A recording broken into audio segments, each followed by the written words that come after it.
Shelley gave me the exact message. It was, I have made it very clear to this person, I do not want to have connection or communication. The part that hurts the worst is that she referred to me as this person, not even her or she. She's so disconnected. I am now just an object.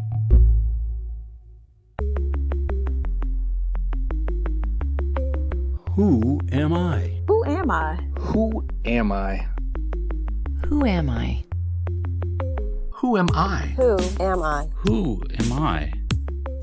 This is Who Am I, Really? A podcast about adoptees that have located and connected with their biological family members. I'm Damon Davis, and you're about to meet Lori, who spoke to me from Missouri. Growing up, Lori wondered who her birth mother was, but it wasn't until she received her original birth certificate that the gravity of her identity hit home. Incredibly, documenting her search on social media led her to a very supportive search angel who happened to already know exactly who Lori was looking for. She tried to correspond with her birth mother, but Lori was blocked and rejected, leaving her with only hope for the future. Still, Lori said finding each piece has given her peace. This is Lori's journey. In Lori's adoptive family, she had an older brother and a younger sister who were biological to their parents. Lori was adopted in between the two kids. The narrative in their home was that she was special, chosen, and Lori said she may have gotten a little favoritism as the adopted child, so she got away with more than her siblings. And then there were the times where if I liked something different, if I didn't like something that the rest of my family did, I could tell that it would upset my mom. So she was very insecure and afraid that she was going to, what I would always say, like she would lose me. Really? Yeah. So I've always known I was adopted. We didn't discuss it. It was more people would look at me compared to my brother and my sister. And some people would say, she doesn't really look like any one of you. And my mom would then say, well, yeah, it's because she's adopted. So it was never a secret, but we also didn't discuss it. I was adopted through Catholic Charities here in Kansas City. And I always love to say Catholics love to keep their secrets till the grave. They believe they're doing the right thing. Yeah. But my mom had overheard the nuns talk about that my mother was in nursing school and that her father was in the Air Force. And that's the reason my parents were picked, because my adoptive father had been in the Air Force. Interesting. And you've heard this throughout the years of the show that there is some intentional matching and choosing of people for certain qualities. Oh, And absolutely.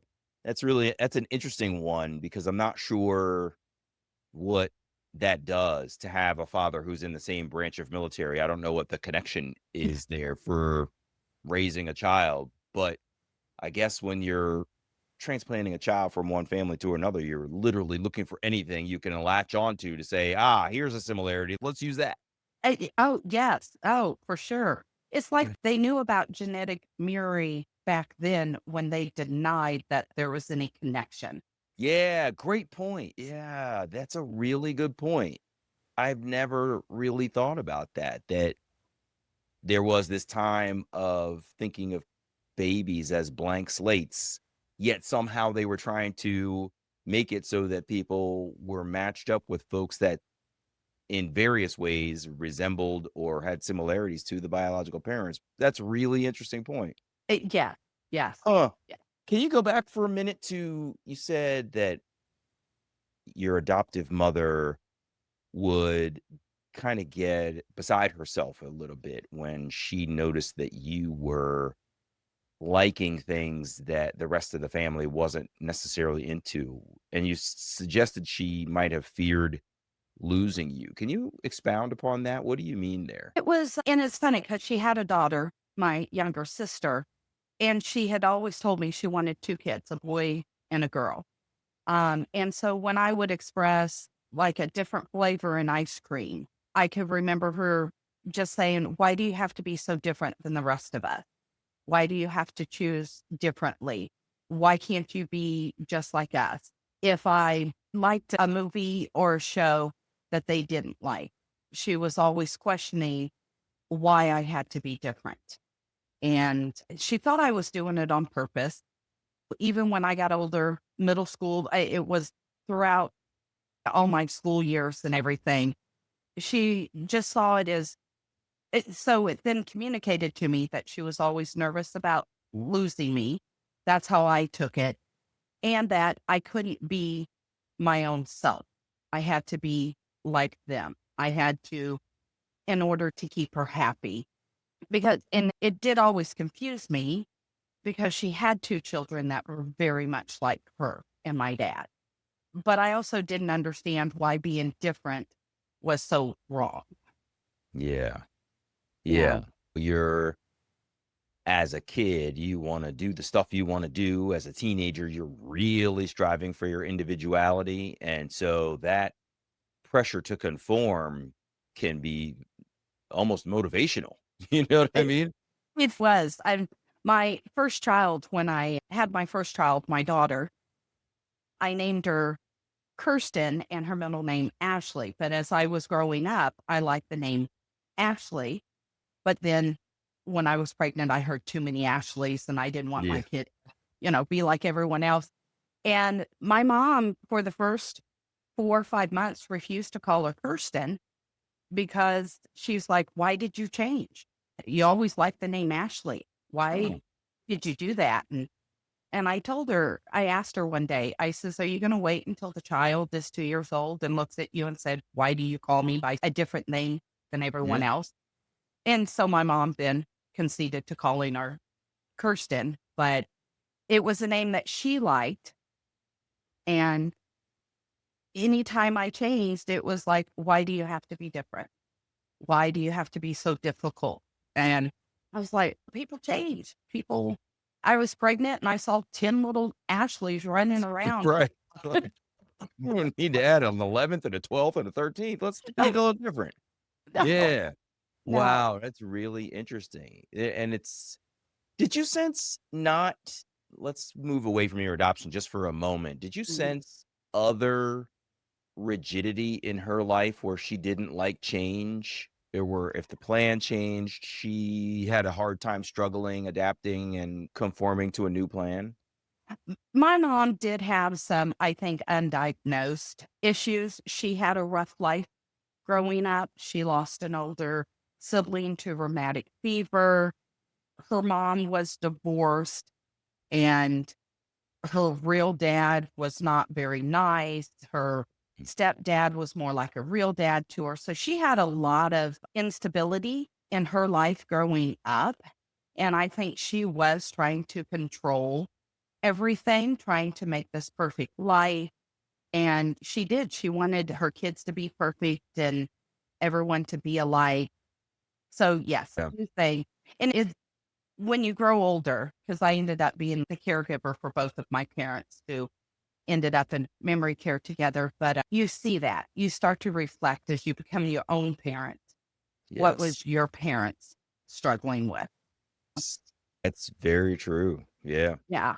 Not making excuses for them, but understanding where they were coming from.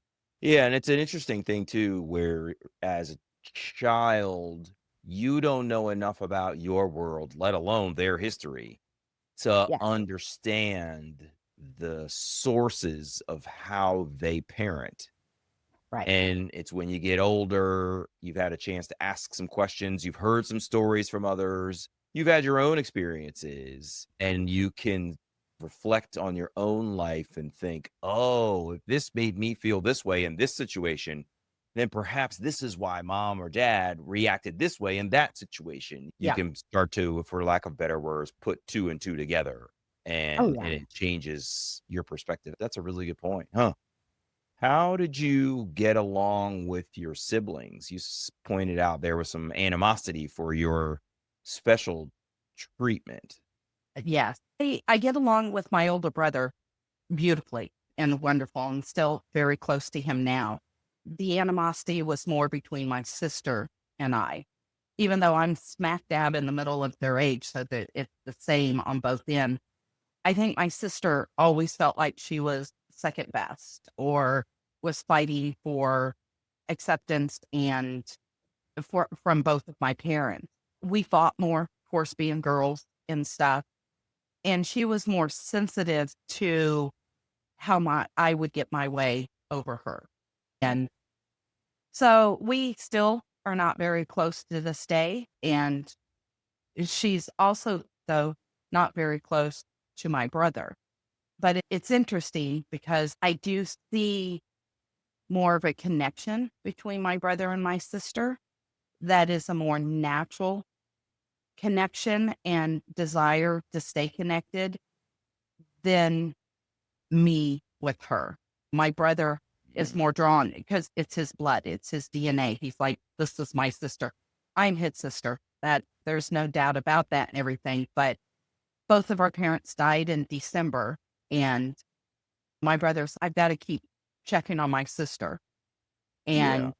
it's kind of hard to explain that you can see these differences as your parents grow older and your siblings grow older. I think you start to look and act more like your parent. Mhm. And I could see those similarities.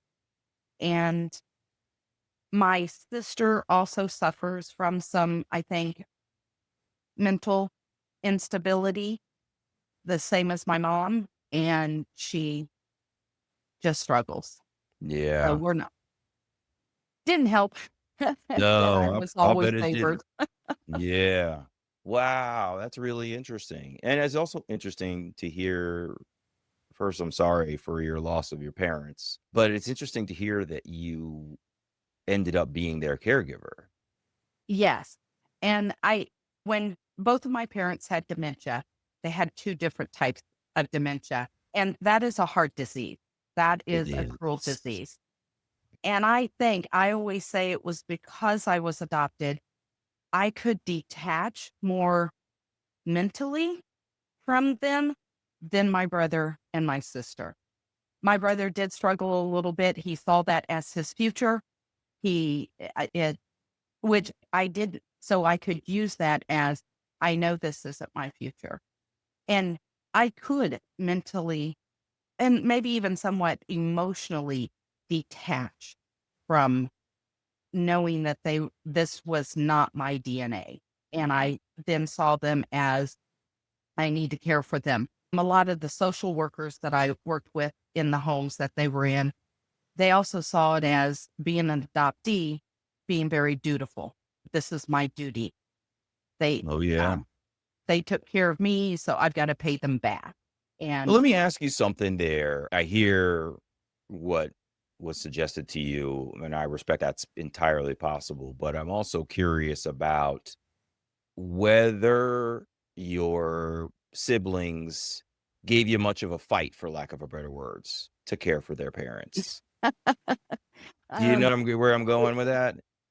yes, yes, I know where you're going. Now, my brother was there to help. My sister was not. She really struggled with this, but I also they didn't. It's not like I had to battle them and tell them, leave me alone, I've got it, or like I'm in control. My brother did very much say, hey, why don't you do this? And we'll support you in any way that you can. Uh-huh. And And your but sister didn't jump in the center ring to help wrangle things oh, at all. no. Yeah. If anything, there was a couple of disagreements with her. At the time that I started caring for my parents, I worked for a company called A Place for Mom. And Did you?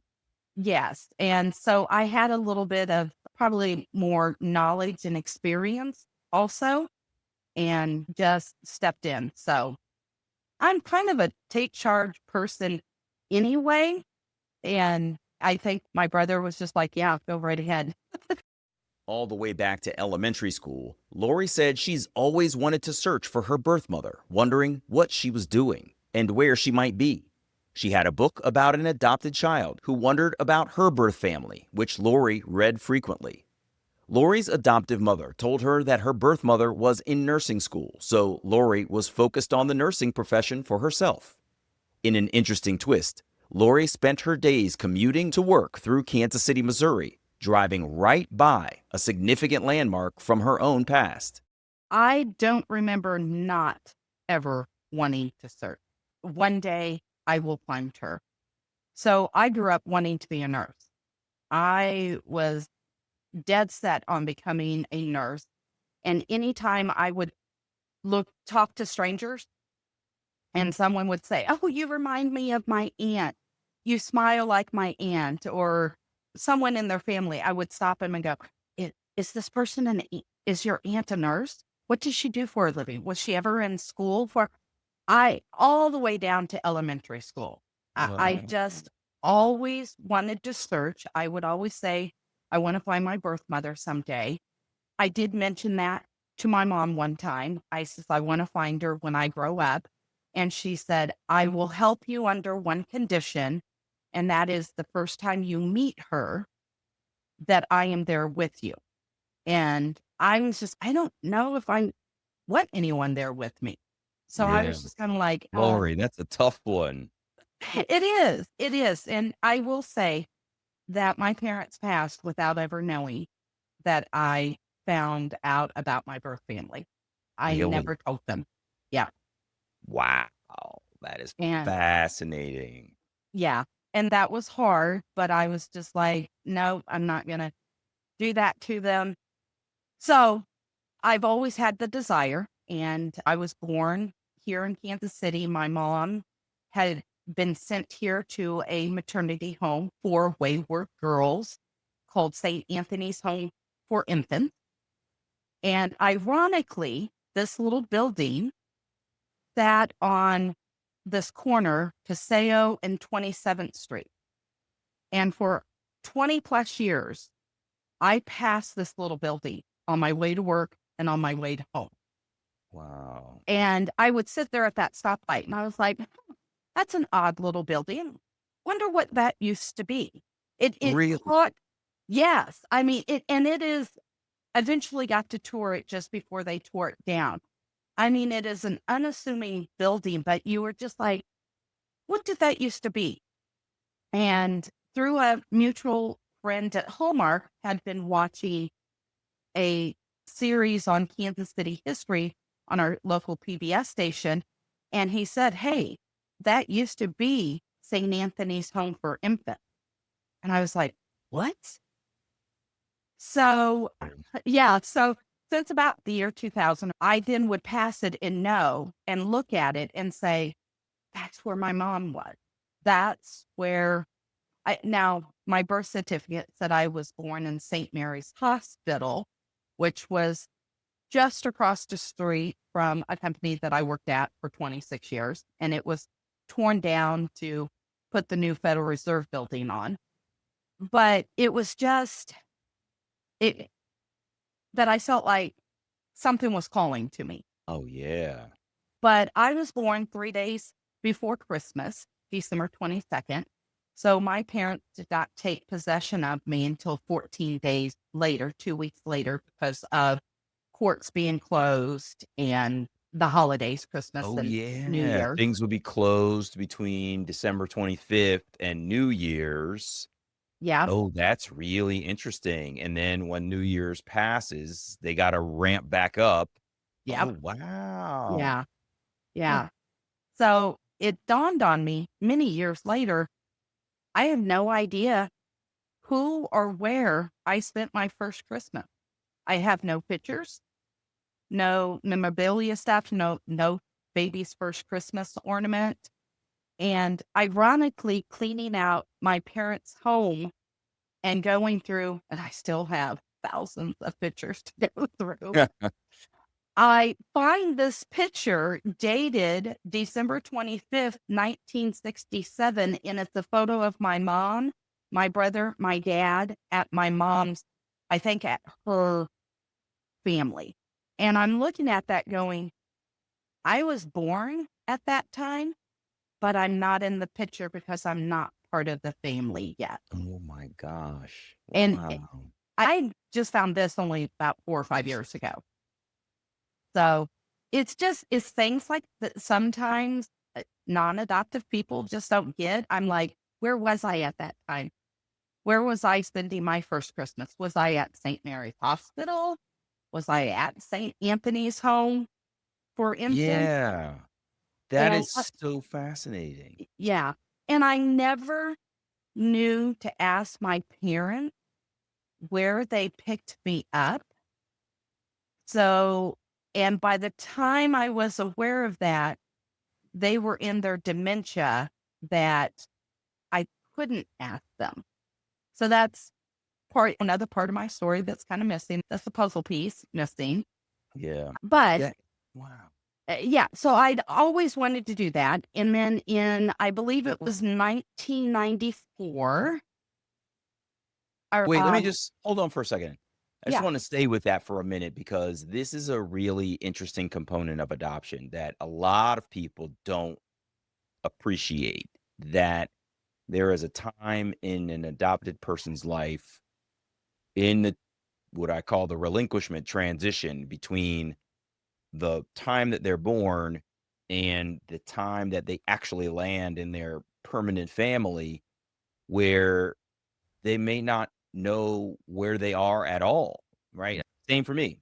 3 months in foster care, no clue where that place is. I could have driven it past it just like you did in terms I- of the landmark buildings that were in your professional past.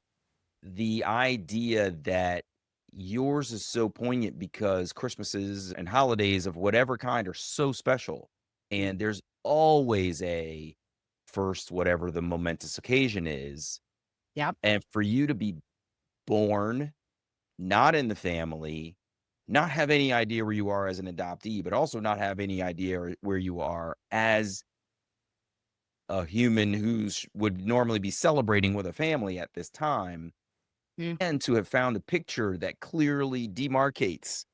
While I don't know where my family is, clearly my family was right here. I have a yeah, photo of all of them together while I was off in Never Never Land. yeah, That is so wild. yeah. I'm lucky that mine was only 14 days because Mm. so many adoptees, it is 3 months, 6 months, sometimes even a year. And so I'm fortunate that it was only 14 days. In the mid 1990s, the law in Missouri was changed to allow adopted people to request non identifying information, but adoptees were required to have written consent from their adoptive parents to file with the state. I want you to think about that for a second. As a full grown adult making decisions about your own life, the state required adopted people to have a note from their adoptive mother and father, like a little kid trying to request access to non identifying information. To top it off, when Lori approached her adoptive mother to obtain the required written permission, her mother took the time to reiterate that she wanted to be with Lori when she met her birth mother for the first time. To me, that was like your mother saying she wanted to go with you and your date to the prom.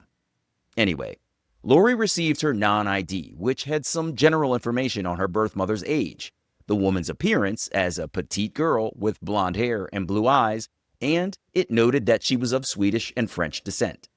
The document also confirmed that she had completed a year of nursing school. There was information about the, quote, alleged father, an interesting choice of words that kinda offended Lori as it suggested her first mother and women like her might have been sleeping around. Either way, the names were redacted, but the first parents' birth dates and the ages of other family members were left clearly visible. She was the oldest of 4 siblings. My dad was an only child.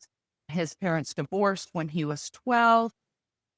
He was in the Coast Guard. They were engaged to be married, and then she found him to be unstable, which they accredited to his parents divorcing at 12 and his mom leaving. He was raised by his father.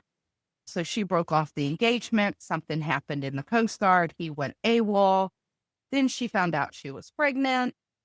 It's basic information, but receiving that, I remember reading it and just crying and Really? crying.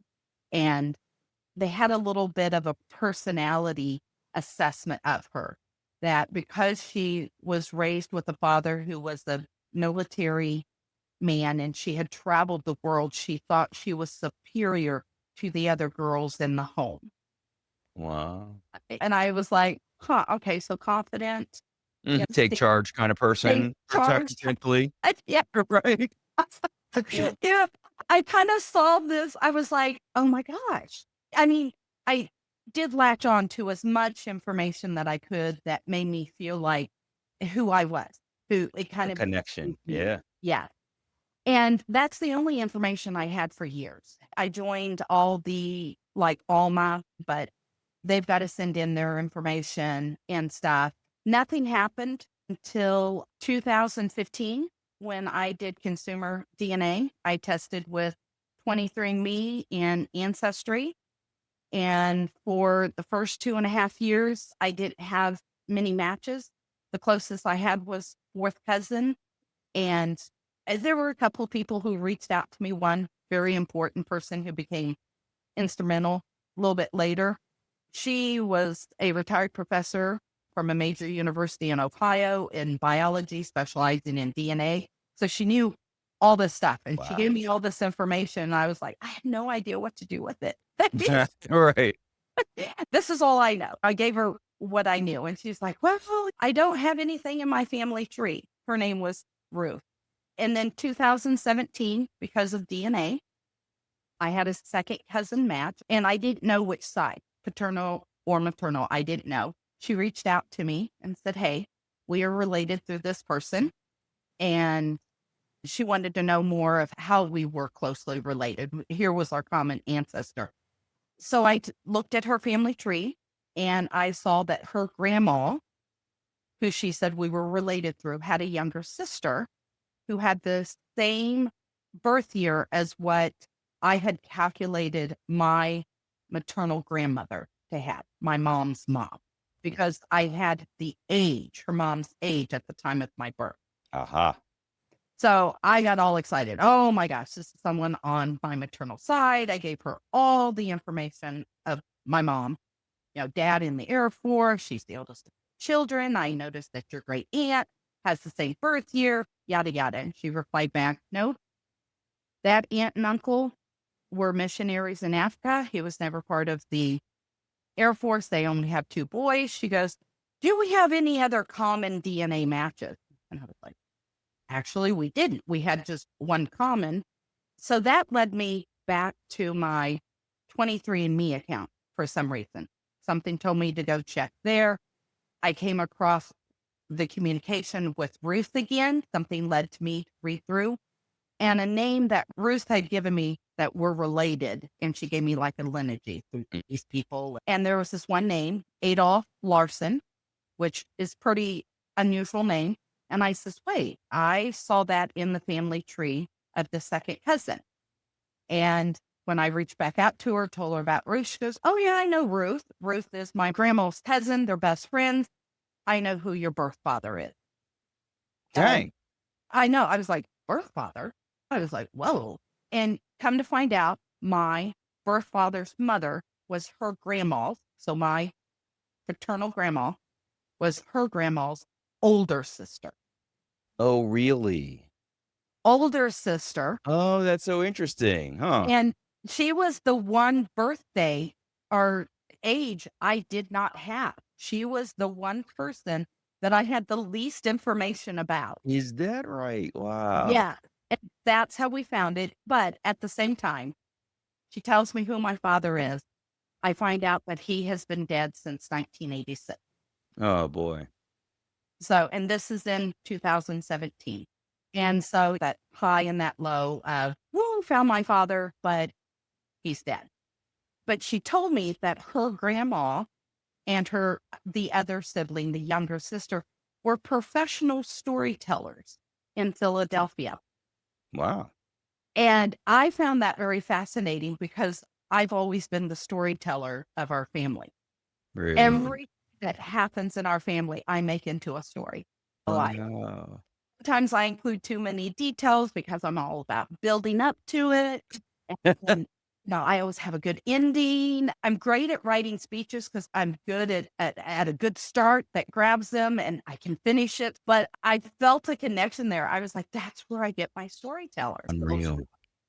And my two youngest granddaughters, or my two granddaughters, and my daughter, it's her kid, they are both into drama and telling stories. Really? And I was like, okay, right there's that connection.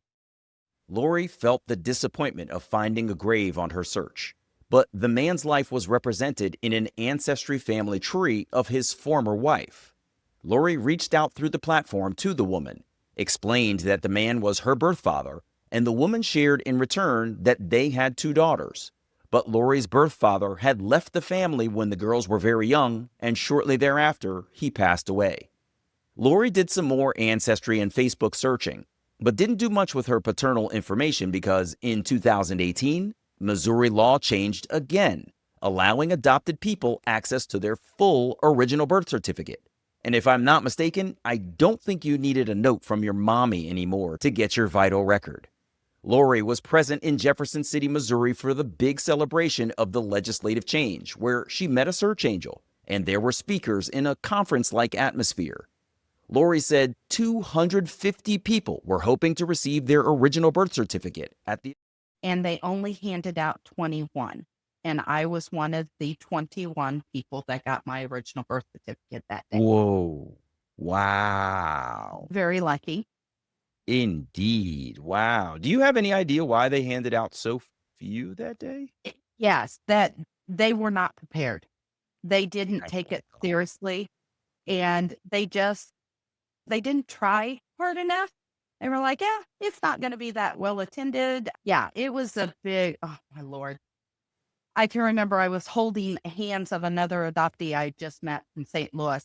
And it was almost like The Price is Right. You're standing there holding hands. Are they going to call my name? They call my name. And they Yeah. called my name. I got my birth certificate. That's where I found out that she had named me. And I had her name. So I was even on the local news, a little clip, because when I opened it, I said, I have a name, meaning Real. she named me. And so I What was put it like for you to see your original name that your birth mother had given you? it made me feel like I have always existed from day one. It completed me completely. It's hard to say.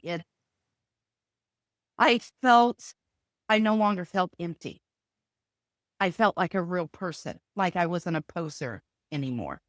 It was wonderful.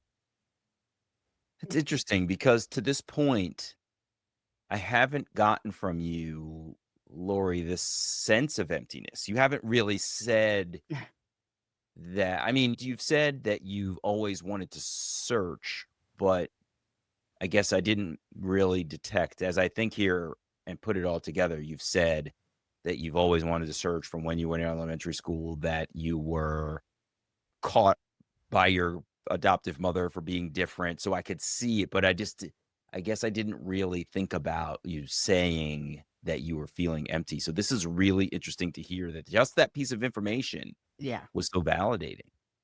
Oh, it was. It was. It's just amazing. Because I don't even know that's how I would describe the feeling I grew up with, that I was empty. I always felt detached, flying out on my own, just kind of tagging along.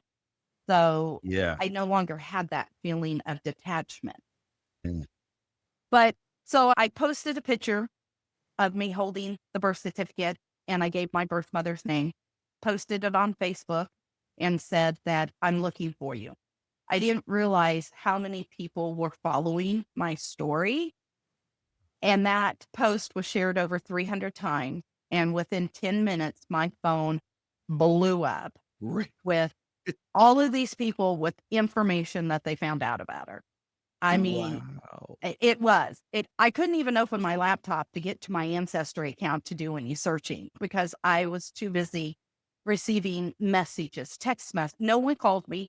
Thankfully, no one called me because I don't think I could have handled the call. And I had a real good friend, Susanna, who DNA expert. And she's the one who turned me on to your podcast because she listens to it, but she's not an adoptee. She was waiting for me to get the information. She had access to my Ancestry account and everything. And by the time I got home that night, she called me and said, Lori, I found your mom on Ancestry. She's a very active member, but had not done DNA. And she had 2 very large trees, one for her side of the family, one for her husband. And Lori, there are members in her tree that were in this family line. And so she started explaining how she found her. And I says, I'm so tired. I need to go to bed. I says, let's talk tomorrow. And so I took the day off work. She was at work. She goes, I have no meetings. Call me at 9:30. So after talking to Susanna and verifying all the information in my birth mother's tree on Ancestry matched all the information I had in my non-identifying, like her birth date, her mom and dad's name. Her dad was in the Air Force, her sibling, or birth years, her siblings' birth years and stuff. I sent my birth mom a message through Ancestry. Hey, through DNA, I show that we are related, but I need more information on this person. And I gave her name. 2.5 hours later, she responded, well, I'm this person. And if we're related through DNA, how are we related again? I'm screaming. I'm crying. I call up Susanna and she's like, I don't know how to respond. She goes, contact your search angel you met. So I did that. Stephanie, who was in Arkansas, I explained everything to her, came up with a very simple message back. Yes, through DNA, we are related. I was born on this day in Kansas City, and I don't know much about my birth. And left it at that. And then waited for 2 very long days. Oh my And God. until I found out that she blocked me in Ancestry. Oh no. And I was like, okay, you know what? She needs time to process. She needs time. That's all right. I'll deal with it. I'll handle it. In the meantime, people around Lori at work were finding out they were adopted, revealing they were birth mothers, and her Facebook friend list had exploded as more people started following her journey. Supporters in the comments told Lori to write her birth mother a letter, so she drafted a lengthy missive. Around the same time, her birth mother showed up again as a DNA match on Lori's Ancestry DNA account. Susanna, being the sleuth that she is, figured out the woman had set up a second Ancestry account only days after she blocked Lori from the first account. I'm not sure what her birth mother was thinking because even with a different username, the DNA match on Lori's tree would be exactly the same. Lori fired off the letter with high hopes of meeting the woman either in Missouri or in Texas where she lived. Sadly, Lori's letter was destroyed in the mail, making it undeliverable. You want to talk about crashing Oh, and no. being mad at the world and just, why are you all against me? Post office, why do you hate me? You Yeah, know? right. Oh So my gosh. yes, like this is the only way she can contact me. So I write her a second letter. I wait until after Mother's Day. And of course, both times I send it to where I can track it and only she can sign for it. She has to sign for it. I'm tracking and I found out it wasn't deliverable as I followed a lost package with the post office and they were the ones who came back and said it was destroyed beyond deliverability. So I'm looking and it doesn't look like the second letter is going to be delivered. So I fire off this missing package again, lost mail. I'm typing in all caps. This is the monetary value cannot be measured. And this is I want a phone call. I want to know why it's not delivered. And ironically, I was listening to your podcast and stories of searching and how people found. I toggle over and do another Google search on her name. You know, maybe I got the wrong address. Maybe she's moved and I need to find a new address. And what pops up is a obituary for her husband. I had found out she married a man 8 months after I was born, and he died February 7th of 2018. So 1 month after I first contacted her. Oh He died. wow. And so I'm like, She's dealing with the death of a husband she's been married to for 49 and a half years. She doesn't need to receive a letter. This is God saying, hey, this is not the right time. And so I go back to the U.S. Post Office to say, hey, forget it. Don't deliver the letter. And I got a note that she refused to sign it. And the Yeah. letter was coming back to me.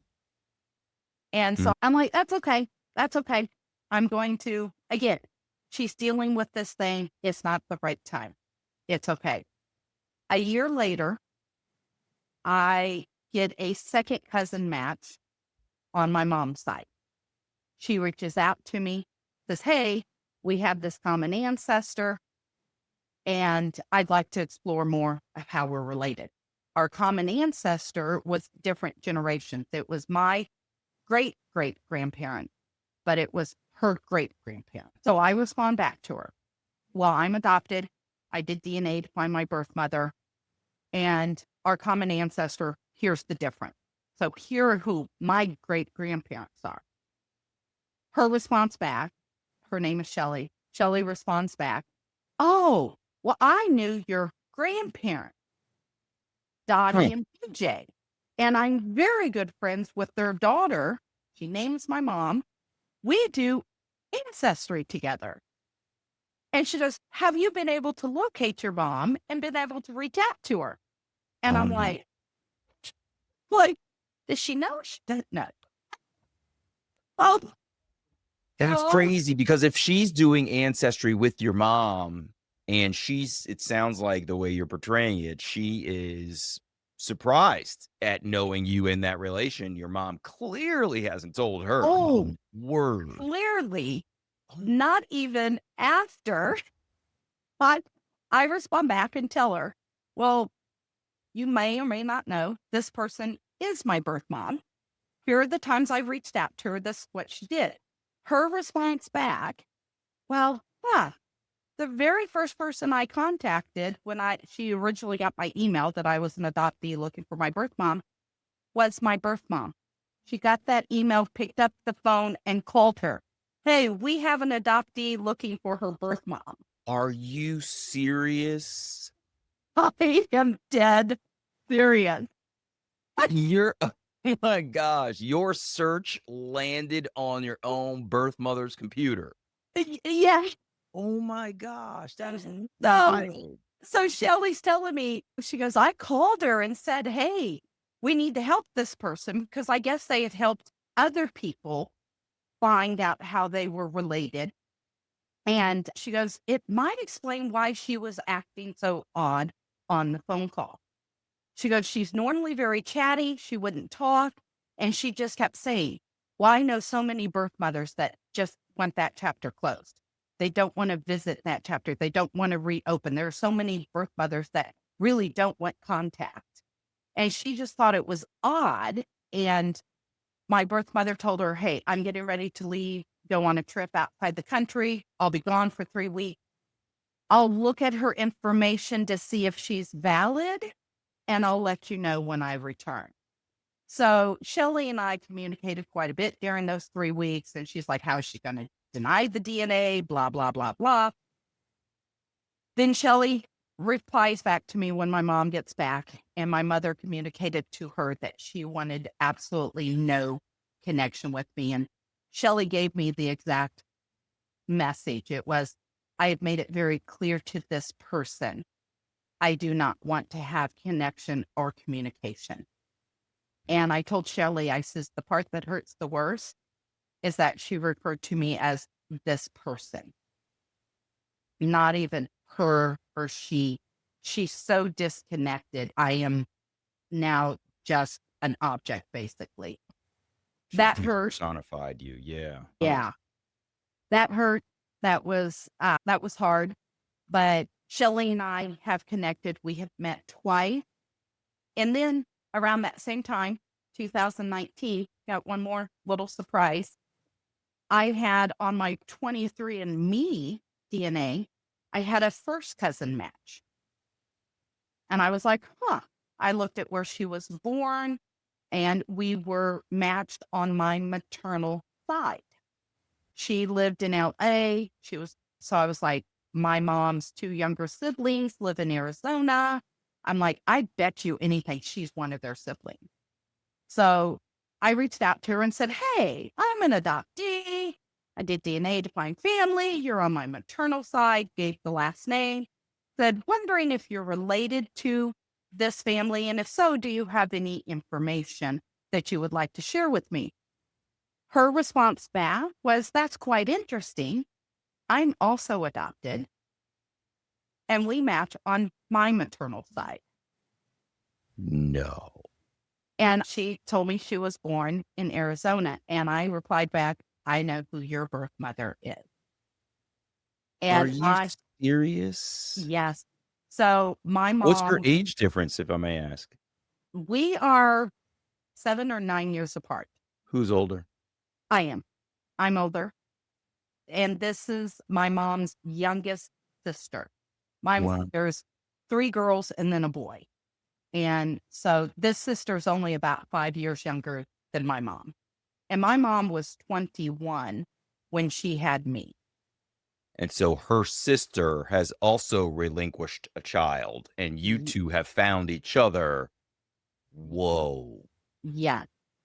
And she was raised in the same city that her birth mother still lived. So when I downloaded all this information about the family, that side of the family, all this information, her response back was like, wow. That's all she could say. It was more than what she could process. She had done DNA not to find family. She has this wonderful doctor. I tell her all the time, you've got a great doctor. He said, since you have no family medical history, why don't you go ahead and do DNA and pay for the medical thing? Bring it and let's discuss it together. Let's see if there's anything that we need to. And that's the whole reason she did it, not because she wanted to find family. Up until 2023, we had not met in person because she lives in LA. We'd met and we discussed, we don't think the two sisters know about each other. In her non-identifying information, it specifically says that her mom told no one about her pregnancy, showed up at the hospital in labor and said, call social services, I'm giving the child for adoption. And then refused to hold the baby after it was born. She said, so you, when you said we don't think the two sisters know about each other, you think both sisters were secretive about their pregnancies. They knew each other as siblings. They did Yeah. not reveal to each other that either they kept a tight secret of their pregnancy and relinquishment. Wow. Yeah. Yeah. Wow. That's Yeah. unbelievable. Huh? It is. It is really just crazy. So take me back for a minute because I want to make sure I understand this correctly. I'm so blown away that your own adoption search landed on your birth mother's desk. Yeah. It just boggles my mind. So you got your birth certificate through the state of Missouri when they opened up their adoption records, and you basically, for lack of better words, won the lottery. One of 21 people out of nearly 200. You Yep. have your birth certificate, you have your name at birth and your birth parents' names written down. You go online and announce to the world, hey, I got my OBC and here's the people I'm looking for. So this is really interesting. What I hear you saying is because your birth mother was so adept at using Ancestry, you said that she was a very active user. She pretty much knew immediately who you were, probably, right? Yeah. Wow. And when she did DNA, she did immediately because she had 2 family trees out there, her husband's side and her side. They were both public. She immediately made her husband's tree private, but she kept her family tree public. And when she did DNA, she never made that private. She kept that public. And I never told her I did DNA on 23andMe. A month later, her DNA shows up at 23andMe. as a match too. And I was like, I never told her I was on that. So she did that herself. I think she was trying to verify or maybe even use it to see, are there other people out there? Are there, who else could possibly know? And she still to this day has kept it public to where I can see it, other people can see it. And in talking to Shelly, my cousin, we do keep in contact because the first time that I met my first cousin, Elizabeth, who lives in LA, was in London. I went over there for a vacation with my brother and his wife, and Shelly knew I was going, or Elizabeth knew I was going over there. She helped us plan. She travels internationally for work, and she calls me up 2 weeks before we left and said, I booked a business trip for the same time you're there. We have one night overlap. Let's meet. So the first time we meet in person is in London. That's crazy. Wow. So before going over there, I reached out to Shelly to say, hey, I'm going to meet this first cousin. Is there any health information, any information that you can help me pass along? I hope us being friends hasn't ruined your relationship with my birth mom. And she kind of filled me in on some stuff that my birth mom's doing. And she said, it's interesting enough. She says, your mom doesn't do much genealogy work anymore.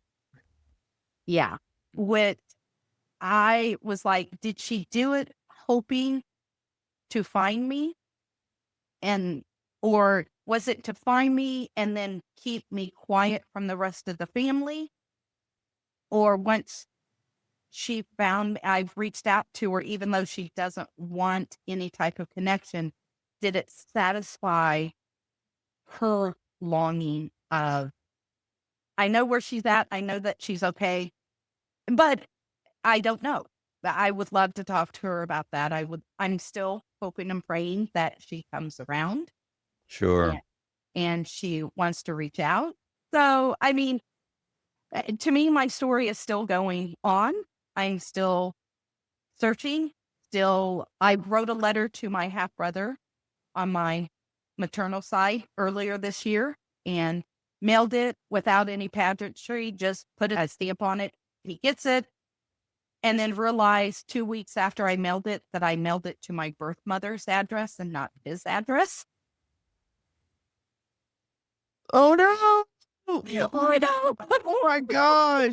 What?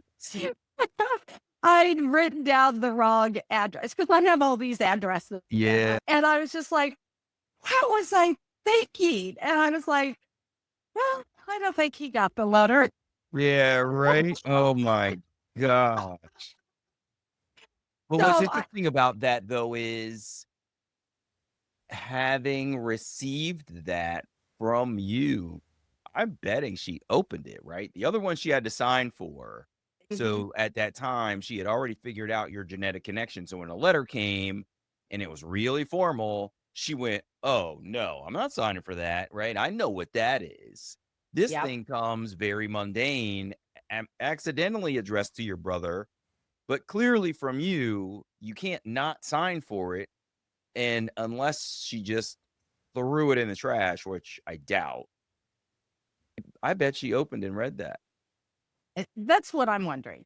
And I even mentioned in there about telling your mother has made it clear she does not want a connection. And I will honor that. And I'm not trying to contact you to get to her because that's her decision. But you're an adult. And I think you have the right to know that you have family out there. Wow. Because I do.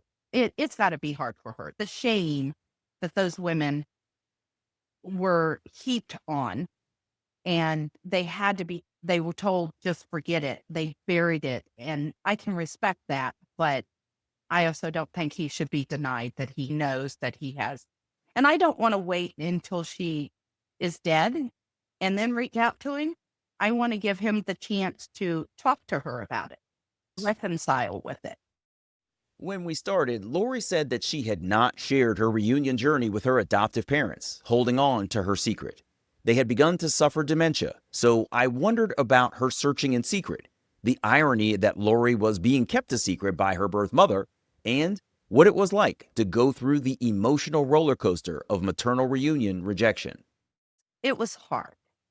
It was very hard. And it's funny, I only kept it from my parents. My dad's siblings, so all my aunts and uncles knew. My siblings knew and everything. Really? Yeah, yeah. But my parents didn't know. And I never told them. And it was hard. I felt like I was living like this double life of I couldn't share it with them. I didn't want to share it with them because I was afraid I was going to disappoint them. I didn't want to deal with the emotional, what I perceived would be the emotional. It's not fair for me to assume how they would have responded and never gave them the chance to respond. But then again, too, we never really, I always knew I was adopted. It was mentioned a lot, but we never talked about it. It wasn't something we discussed. And my dad, in probably the last 6 months when he was alive, we were sitting there having lunch. And in one of his lucid moments, he looked at me and said, "How old were you when we got you?" And I was like, "What do you mean, Dad?" And he goes, "We didn't give birth to you. You're not ours." And I go, "You're right, Dad. I'm adopted." He goes, "How old were you?" And I was like, "I was 14 days old." "Oh, you were that young. Okay." And then that was the end of the conversation. And I was just like, where the hell did that come from? And that was just Always last been year. there. Yeah. Yeah. It's always been there. It just, yeah. So that, and I wanted to tell him at that point, but I was like, no, he's not going to understand. And Yeah. What's it going to do? yeah, what is it going to do? No. Yeah. So, but yeah. Wow, Lori. This is wild. I'm so sorry that these reunions didn't turn out to be the completion of the journey in terms of meeting your biological parents. Yeah, it hurts sometimes, but I will have to say, I've gained so much peace with every piece of the puzzle that I've gained because I can now look at strangers as true strangers. I'm no longer searching. I'm no longer looking. I know who I am to a certain point. Do we ever really know who we are? Right. I mean, but I'm more confident in who I am. I'm more confident in how I feel who I should be, even though I'm no longer searching for that piece of me. So I have so much peace, even though I don't have a relationship. It's still knowing the information can be so satisfying. Yeah. That's right. Just having some answers where there were no answers before is huge. Yeah. Versus just continuing to have zero information.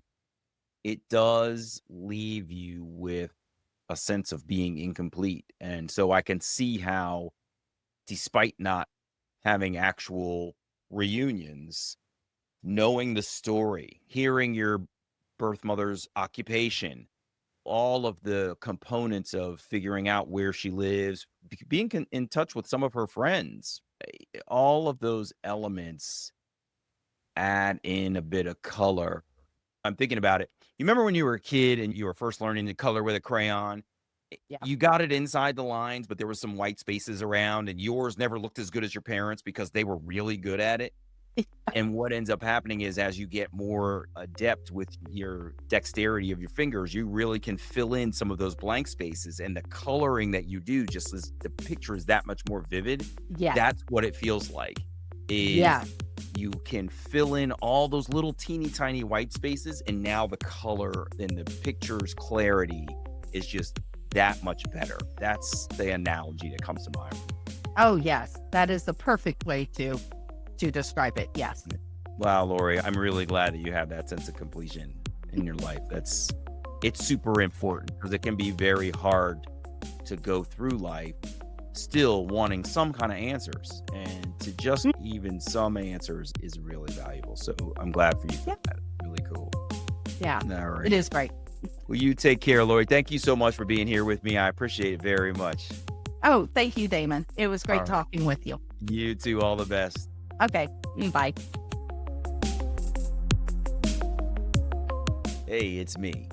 Lori said she could remember wondering about her birth mother from her early days in elementary school, and she ended up driving right past the very building where her birth mother had lived as a younger pregnant woman. But what was so fascinating was that her reunion search, shared over social media for hundreds to follow and contribute to, found its way to Shelley, her birth mother's adoption search partner. Lori's search for her birth mother made its way directly to the woman being sought. But I have to raise something you might not have thought of. Can you imagine how things might have unfolded if Lori's cousin's DNA showed up online first and Lori's birth mother saw their connection and learned a secret about her own sister? Would she have admitted to her sister that she is also a birth mother? How might that reversed order of DNA connection have impacted Lori's outreach to her birth mother and that woman's receptivity? We'll never know, but I couldn't help wondering how just a slight change in their DNA story might have changed everything. I'm Damon Davis, and I hope you found something in Lori's journey that inspired you, validates your feelings about wanting to search, or motivates you to have the strength along your journey to learn, who am I, really?